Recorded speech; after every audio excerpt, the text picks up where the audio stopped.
Since September, the U.S. military has attacked several boats allegedly carrying drugs in waters off the Venezuelan coast.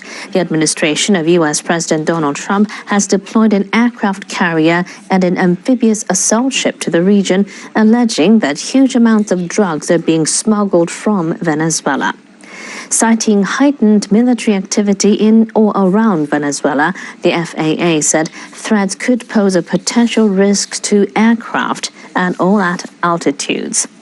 The U.S. State Department is set to designate a Venezuela-based drug cartel as a foreign terrorist organization effective Monday. It says the group is led by Venezuelan President Nicolas Maduro and other high-ranking government officials. U.S. Defense Secretary Pete Hegseth said in a media interview that the designation will offer new options to the United States.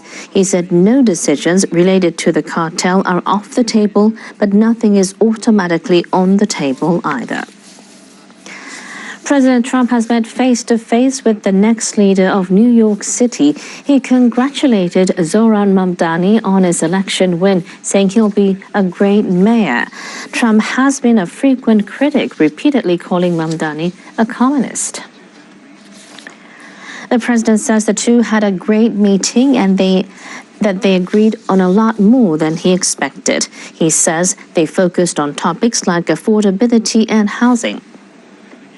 The better he does, the happier I am, I will say. There's no difference in party. There's no difference in anything. And we're going to be helping him to make everybody's dream come true, having a strong and very safe New York. And congratulations, Mr. Mayor. Thank you, Mr. President. Thank you.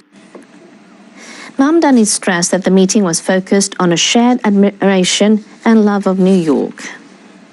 I think both President Trump and we are very clear about our positions and our views, and what I really appreciate about the president is that the meeting that we had focused not on places of disagreement, which there are many, and also focused on the shared purpose that we have in serving New Yorkers.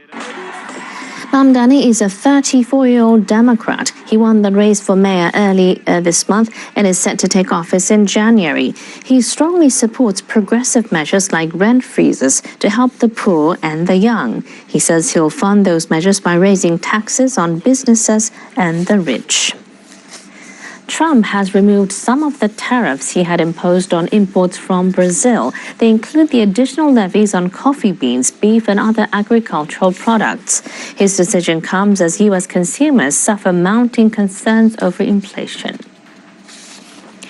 Trump signed an executive order exempting a broader range of Brazilian goods from duties of 40%. The change is backdated to November 13th. It follows a similar move last week. He scrapped what he calls reciprocal tariffs on a wide range of agricultural imports. Brazil's president welcomed the decision. Today, I am happy because President Trump has already begun to reduce some of the tariffs that had been imposed on certain Brazilian products. Lula posted on social media that it's a victory for dialogue, diplomacy, and common sense. Trump had imposed the stiff tariffs over a dispute with the Brazilian government. He claimed it was unjustly accusing former President Jair Bolsonaro of plotting to overturn an election to remain in power. Brazil is the largest supplier of coffee beans to the U.S. The rollback of the tariffs is apparently aimed at bringing down the prices of everyday